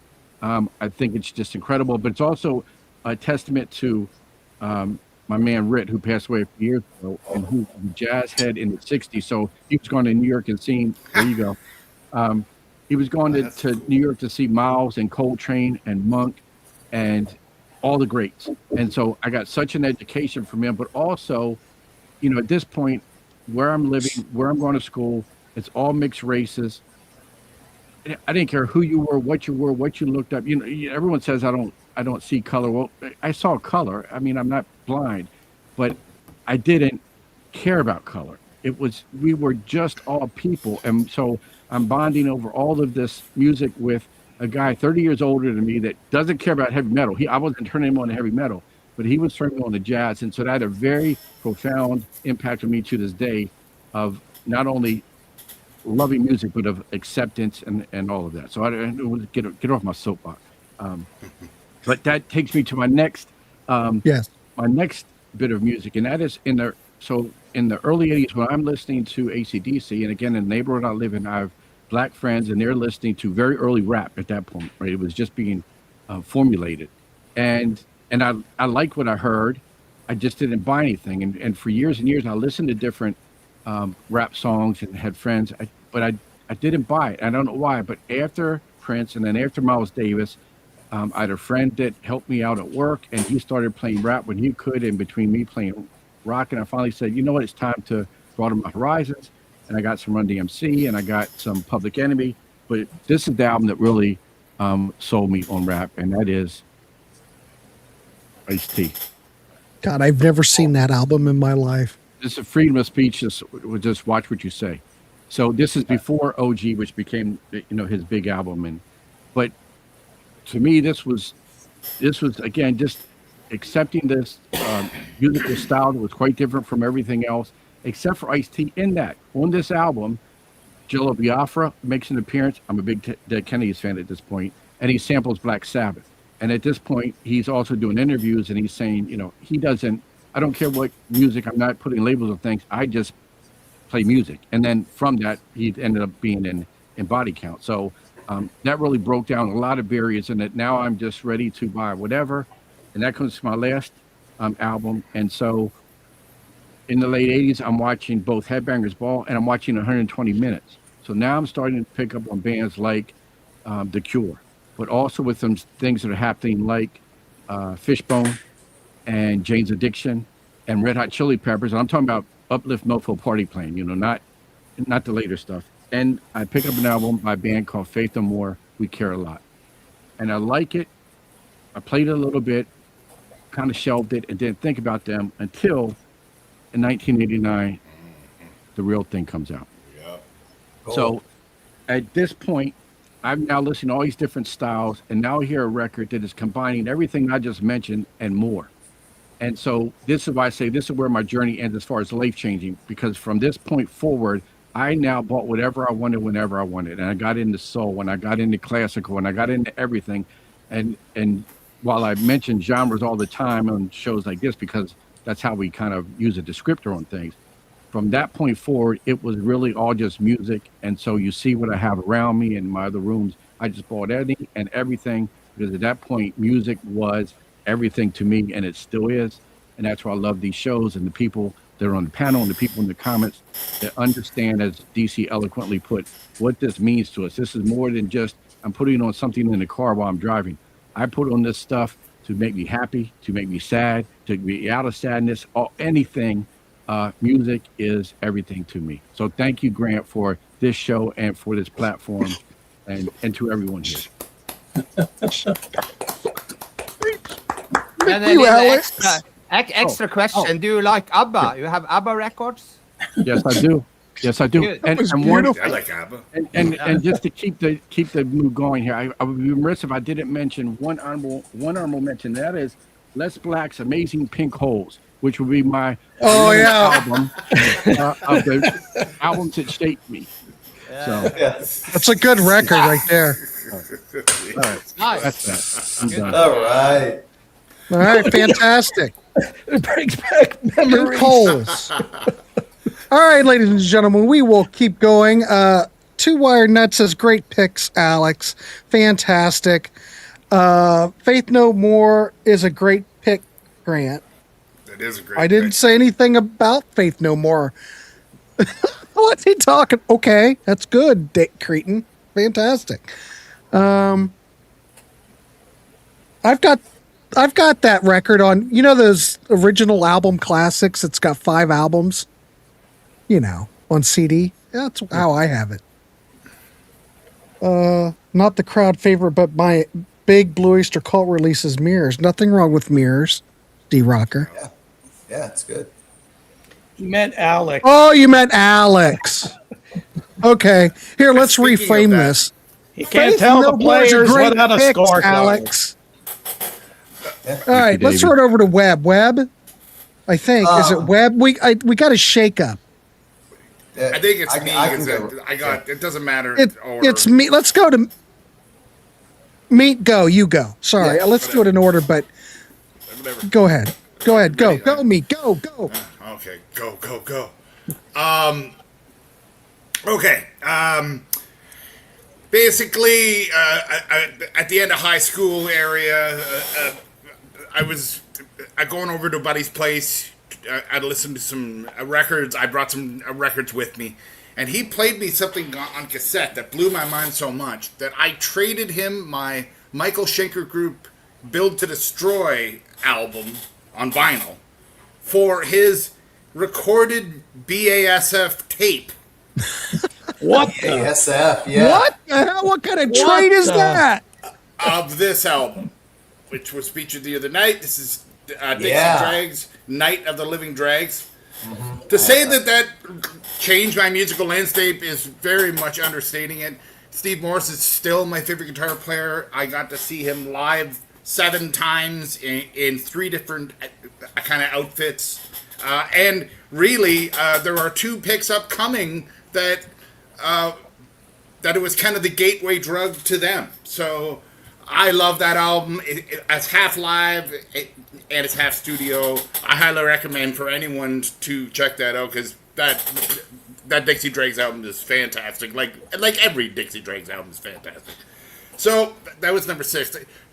Number 7. Now, in 1994, I had a very, let's just say, hard breakup, and it was not a good beginning to that year. And I was also angry at whatever the fake God bullshit was at the time. And let's just say I ran into someone who gave me a hug that I needed. And I became a massive Tori Amos fan. Cool. Massive. Are you saying Tori Amos hugged you? Well, more or less. Musical hug. Yeah, yes, it All was. right. Well, I'm very simple. I absolutely love her debut album, and it made me go nuts. I saw her 6 times in 2.5 years. I just went nuts, and I really love her first 4 albums. And then really, there are many Tori Amos albums I've never heard now, because I don't know, it just kind of went away from me. But those albums will always be very special to me. Now, basically, I started working at The Beat Goes On, a record store, and that's where I met Ladano in the mid to late 90s. And something started for me there that was just a monumental and basically like a religious experience that I needed, that had nothing to do with the so-called God. I became a jazz fan almost the second that I heard this album. This is John Coltrane, Giant Steps. And it's not necessarily my favorite John Coltrane album. It's lovely. There are many others, like A Blue Train and My Favorite Things and whichever. But I became such a Coltrane nut that I only worked at the record store maybe about 1.5 years. And by the time I left there, I had like 21 John Coltrane CDs. So I was just going nuts and love him. And if people know him and get him, they know exactly what I mean. And I highly recommend people to check out some John Coltrane, basically any of it. Now, for my 9th pick, I went so crazy on Coltrane that all I would listen to is jazz. And all my prog buddies and my metal buddies and all they're all trying to get me into, get me back into heavy music, and it wasn't working. I just kept going to Coltrane, out Miles Davis to Dexter Gordon to whatever, just over and over again.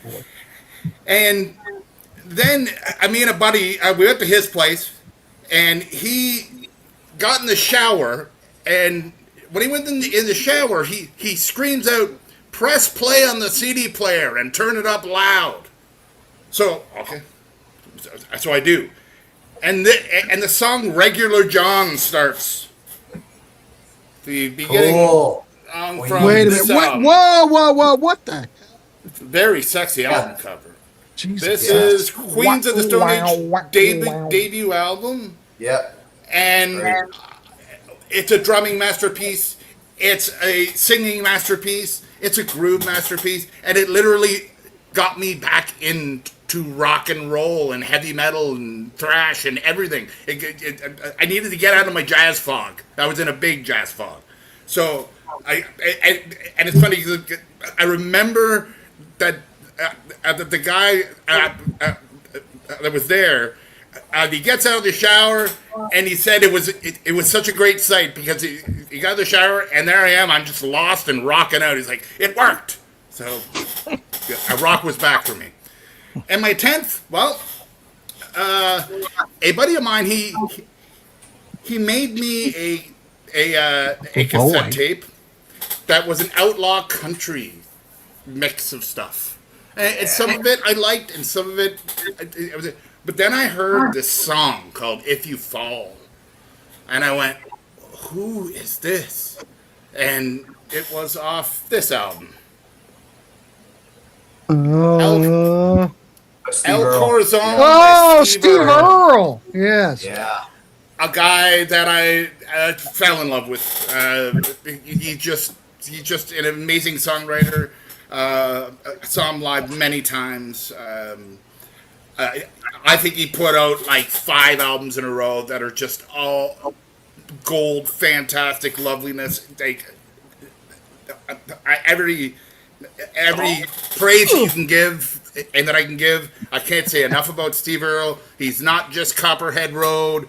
He's the guy who got a huge hit with Copperhead Road and then went to jail, cleaned up, and since he cleaned up, he has made some of the best music in the last 30 years. And I'll get off my soapbox, but Steve Earle's awesome. There you go. I'm done.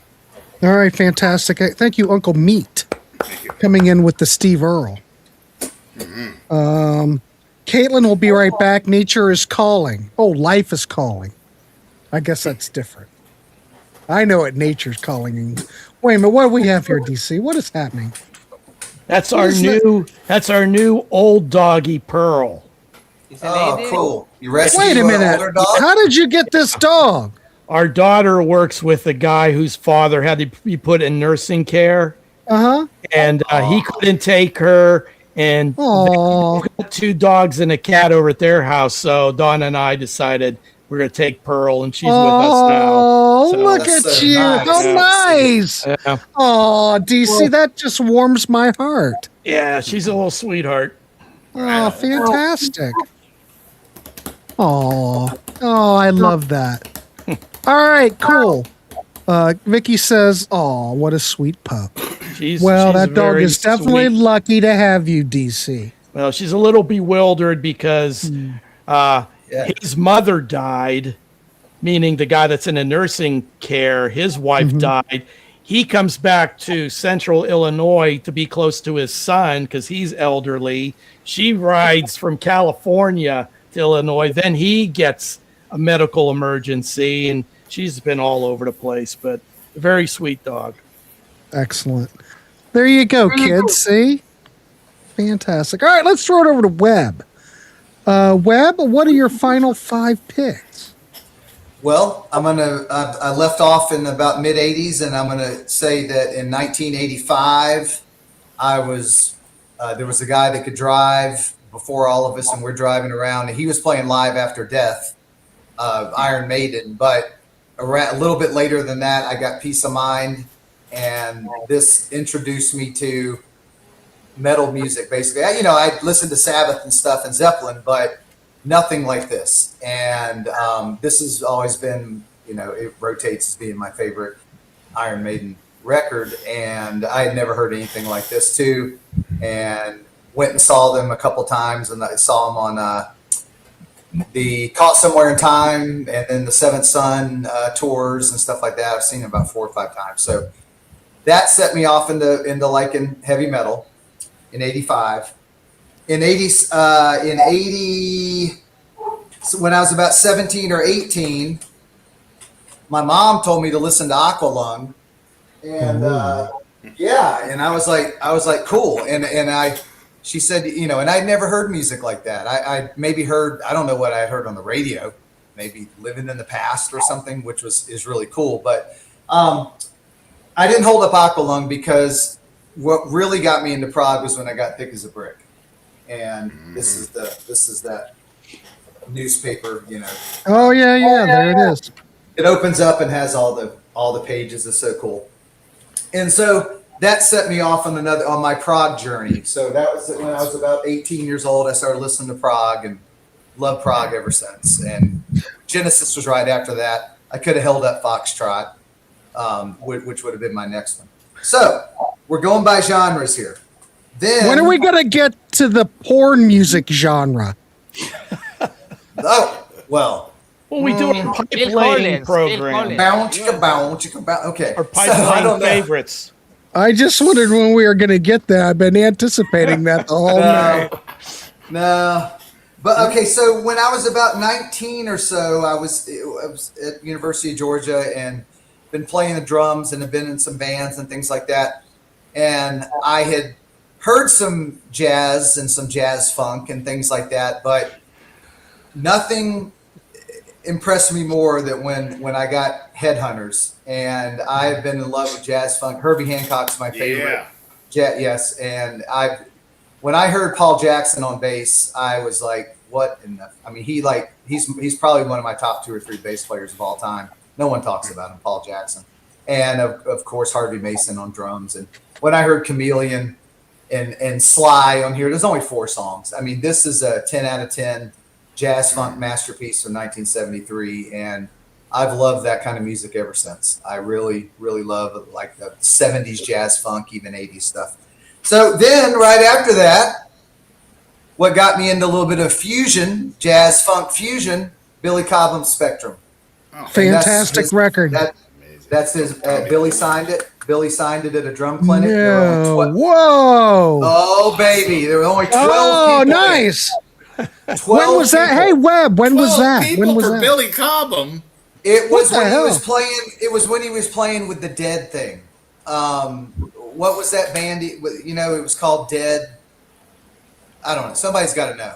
I can't remember what it was. He toured with members of the Grateful Dead and stuff. John Mayer was also there, I think. Yeah. I can't remember what it was called, but we're Guitar Center in Atlanta, 1994 maybe, and they didn't promote it at all, and there were like 12 or 15 people there, and me and my friend, the band I was in, he's one of my best friends now. We just sat there and talked to Billy Cobham.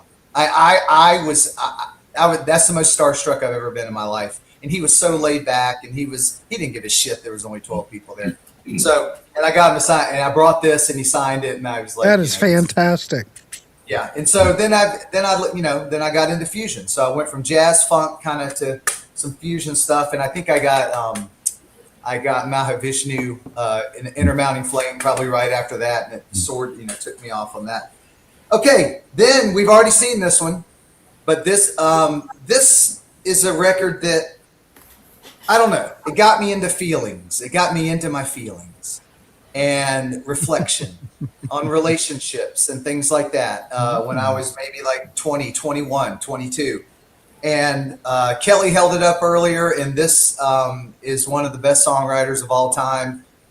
It solidified my love for R&B, and I still love R&B, and I love the funk, and I'm talking about Intervisions. It's already been There shown. you go, baby. Yep.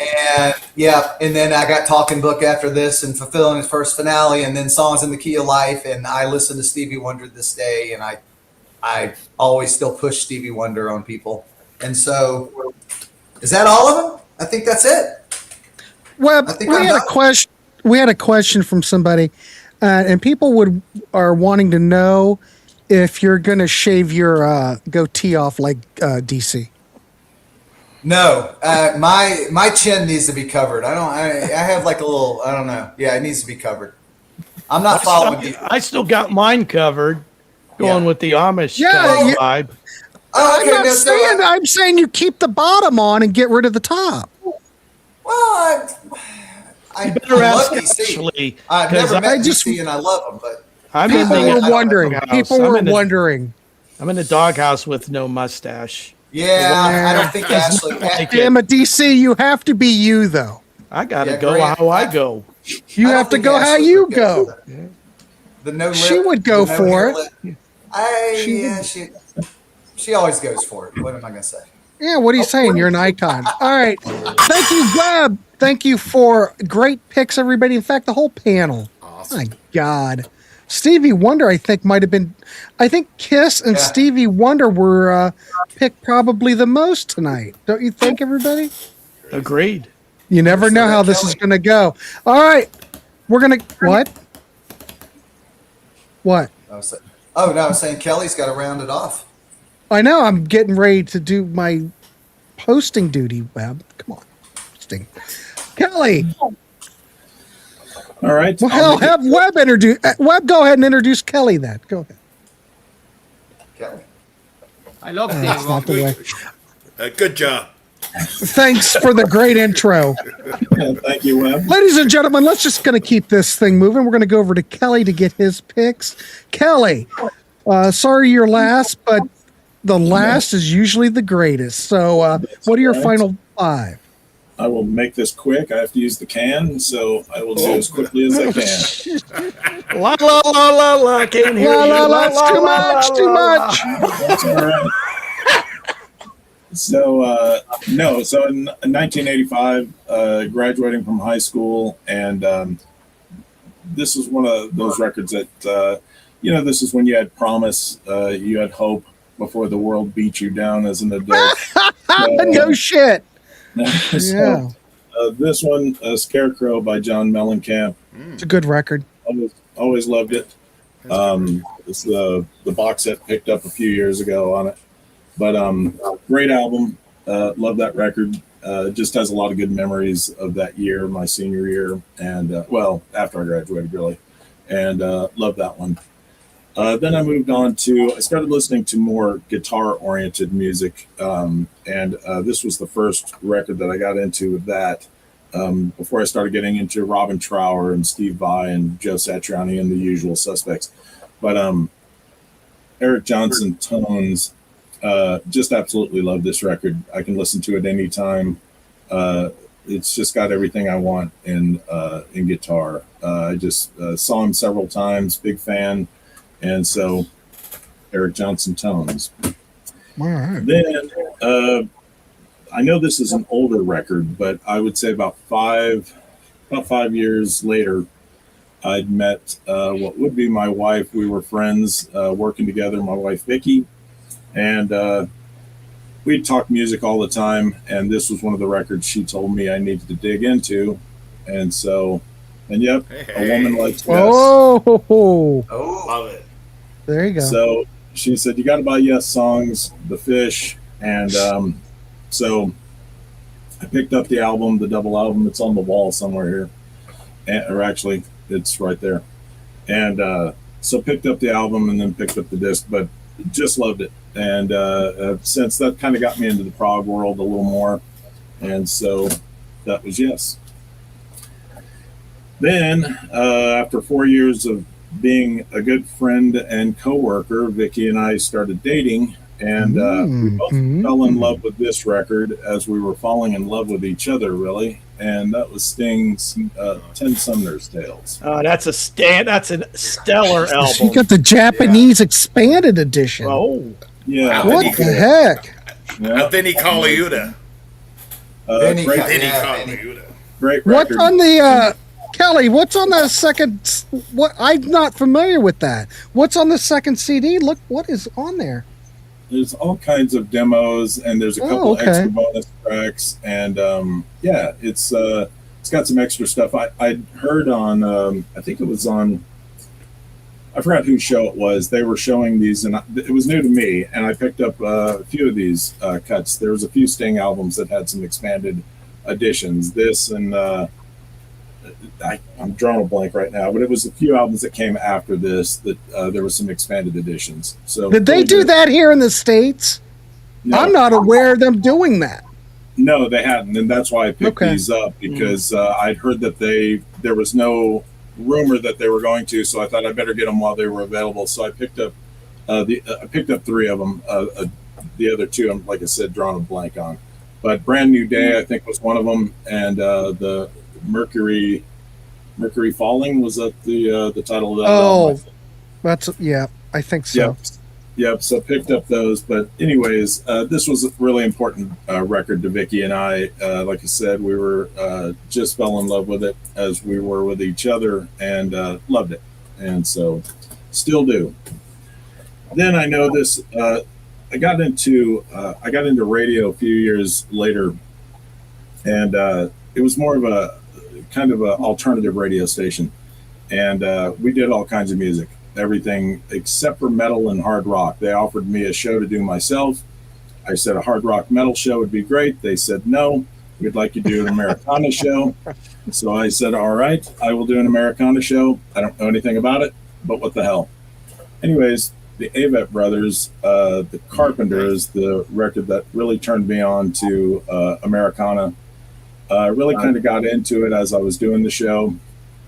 These guys do Red Rocks every year. They do 3 shows at Red Rocks every summer and sell out. This year they had Graham Nash open for them. They have different assorted bands open for them, but they put on a great show, and they just have incredible lyrics. Love their music, and so that's how I kind of got into Americana. And so that, wrapping it up with my final pick. Fantastic. All right, kids. All right, I'm going to make this very quick. I talked about the Beatles. I talked about Pet Sounds. DC, I'm going to jump on the back of DC real quick. Not sexy. Well, I it's a little sexy angle.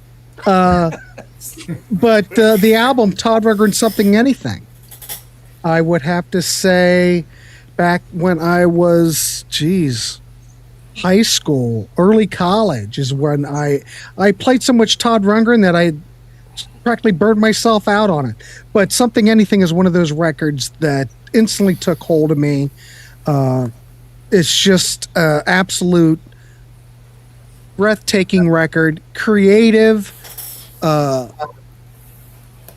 Just it's amazing that Todd was able to, as a one-man studio for the most part, other than the side four.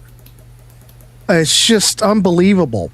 He said it was just pouring out of him, Grant. He couldn't stop the songs coming. They just... But wasn't he also doing LSD on this record too? No, that was the next one. No, you know what he was doing? Wizard. Yeah, but this record he was doing... what's the medicine they give kids that are like hyper? Metamucil? No. Ritalin. He did this album on Ritalin. Good Lord. Yeah. So that's a Ritalin album. Wizard is an LSD album. So anyway, there you go. Todd Rundgren. I don't have to go. I talked about Styx. The other record that hit me was in 1979 when I used to ride around on my bike, and this single came over the airwaves. And me being a big Beatles fan, of course I didn't hear a lot of these other British invasion acts. I was just really getting into things like that. But this was a big hit in 1979. You could not escape it, and I thought it was Beatlesque enough for me. And I'm gonna have to go with Knack. My Sharona and the album Get the Knack, which I think is absolutely fantastic record. They were the critics' darling before they got signed, and then they got signed, and Capitol did that whole packaging them like the Beatles, which backfired. It's too bad that they couldn't have been packaged differently, because I think Get the Knack or any of those Capitol albums are great. The other album I want to talk about was When I Was a Kid. I've mentioned this. $5. Saw April Wine, the Scorpions, and Sammy Hagar. And that's where I saw April Wine with the triple guitar lineup playing absolutely fantastic guitars, solos, musicianship. You check the box. So I'm going to have to go with April Wine, Harder, Faster from 1979, because once I saw them play, well, I had to get all those records. I had to get Scorpions. I think that was the Love Drive tour, but I had to get Animal Magnetism, and I had to get Harder, Faster, and I had to get Street Machine by Sammy Hagar. They're all kind of together because it was such a big concert and influenced me so much that I had to get it. So, and I don't know if I really were familiar with them at the time. Well, some of these concerts, my mom and dad would just go, let's just go. They'd get tickets, and the tickets were only $5 for that show. It was cheap, and we might just go to it. But it was a big concert. I mentioned Rio. The other record that in my old age that had a big impact was the Aviary album from 1979, which, theatrical vocals from Brad Love. I love that album. We know I love that album because I keep going on about it. I haven't played anything lately, but you got Queen, you've got Yes, you've got Utopia. They're all adjacent, but this track Soaring, Anthem for the USA, it's arrived in the same year as the Knack, but it's the total opposite spectrum. And it's one of those great records that totally failed. And that's what I really like. But that Aviary album, for in my old age to have such an album be that impactful, doesn't happen very often, but that's one of them. So I think that's it. I'm looking. That's it. I'm done. I didn't do Cheap Trick, or I should have did Matthew Sweet or Cheap Trick, and I forgot. They could have been in there. Heaven Tonight's one of those records. Matthew Sweet Girlfriend, Altered Beast. I love all those records. Radiohead, OK Computer is another one of those brilliant records. It's hard to do just 10, but there are a lot. XTC Drums and Wires. Actually, Black Sea is probably my gateway drug to XTC, so I probably have to go with Black Sea as something that was very impactful. King Crimson Beat, another one of those records. Marshall Crenshaw's first album. I could go on and on. Field Day, great record. There are many great albums, but there are those ones that send you in a different trajectory or just open you up to something heretofore not on your radar. So I could go on. Foreigner Head Games, Double Vision, I could add those. Yeah. They're about to put a box set out of Head Games. Oh, how could I forget the Cars? The Cars and Candy are two of those records that I could not live without. Yeah. I don't know. Anybody have anything real quick? Greg, you forgot Dream Theater. Yeah, I hate Dream Theater. Anybody else have anything else that you Diver Down? I would put just Diver. my introduction. Yeah. Okay, got it. It was just how old I was. I understand. I don't know. I'd say ill communication. I'd say ill communication because that's how I got into rap or hip hop. The Grease soundtrack. I went nuts. My mom, I maybe watched the movie many times, and I really got into it. I used to listen to the soundtrack. Paranoid, Black Sabbath, Van Halen, and The Cure, The Head on the Door definitely has been a recent one that has changed my... That was what my gateway drug to The Cure was Head on the Door. I think that was absolutely brilliant. Bought the vinyl when it came out. But Disintegration is their masterpiece as far as I'm concerned. But Head on a Door is a great record. A record that almost hit me was I got in a big fight with my brother in the basement. And as I left him in a pile on the floor, I was running up the steps. He got that 45 of ELO's Roll Over Beethoven and threw it like a ninja star. And it busted in about 17 pieces behind me. So that record almost hit me. Hit me with your rhythm stick. Hit me with your rhythm stick. Yeah, this one might be uncharacteristic, but Crosby, Stills and Nash first album. It's of course. I love that. I mean, it got me into listening to acoustic music and stuff, and the harmony and everything. So. And the first Black Sabbath album scared the hell out of me as a parochial schoolboy. I had a classmate, he brought it to school. He gave it to me, he says, "You got to hear this." I get home, it scared the shit out of me. Oh, God, please help me. I took it off the turntable, I put it in the closet, closed the door, and I took it back to him the next day. Scared the hell out of me. I didn't even play the whole thing. The thunderstorm, and then when that guy's getting chased by nefarious spirits, that was it for me. Boom.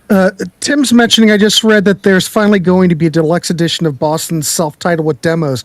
Wasn't the whole damn album demo a demo that they presented to the record company? And the record companies went to Tom and said, "Tom, we don't need to do anything with this. We'll just put it out. Yeah. It's ready to go." But those are all demos anyway. But it sounds so good, though, I think. I mean, amazing. The production, it's so pristine sounding. Well, he had all that studio equipment. Right. He knew what he was doing. He just knew what he was doing. Yeah, exactly. Yeah. But still, those were demos. So, what are these demos of the demos? I don't know. Hey man, we have to make money. We have to make money somehow. What's that, Yvonne? The second record from Boston is demo, but the first is the original, and it's coming in 6-7 months. So we don't know if it's analog or digital. 8 out of the 9 songs were demos, said Davey. That's probably AI stuff. Yeah. You think it's AI? Who knows? He was a freaking engineer, said Strike 9. Well, why did they wait so long until AI came out to finally do something? 50 years later. It's a little weird. Highly suspicious. I don't know. Kelly held up that John Mellencamp box set. I had no idea that even came out in a box set. Yeah, I didn't know that either. It's a good album. I had no idea. But the thing that I did see tonight on Facebook that I got notification on, Webb, and you'll be happy to know this, the Head Games box set will be out in November or October, I think. Yeah. Wow, it needs a remaster. I mean, it's like the only one that hasn't been. Oh, I well, don't the know. thing is that album, it's one of those albums Roy Thomas Baker. Most of those records Roy Thomas Baker did sound like shit. Yeah, the drums. Why can't Roy Thomas? Yeah. He can't record drums to save his life. Exactly. They sound like boxes, but I mean they're big. But yeah, it's weird. Yeah, but the Journey stuff, it sounds better than the Foreigner stuff. But most of his productions are. I mean, I don't have any problem with the Queen stuff, but what the hell in the '80s? It just sounded.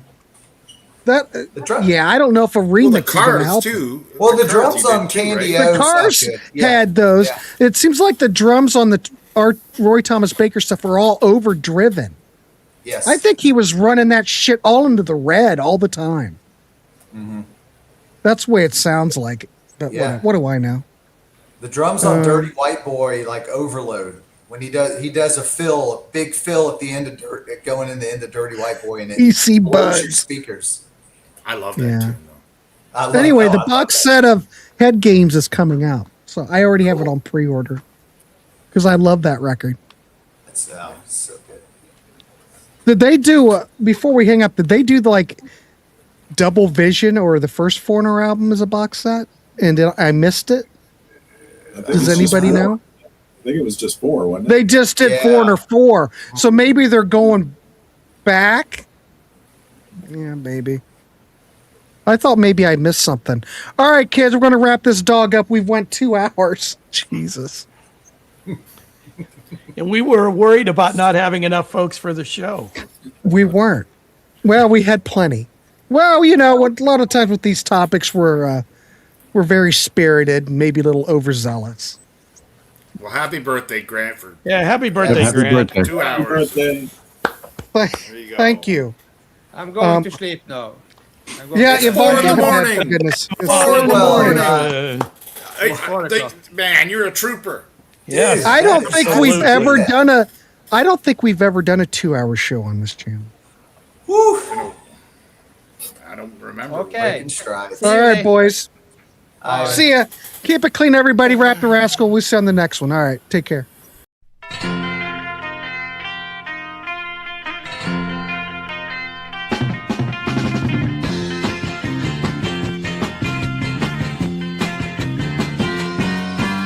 My best friend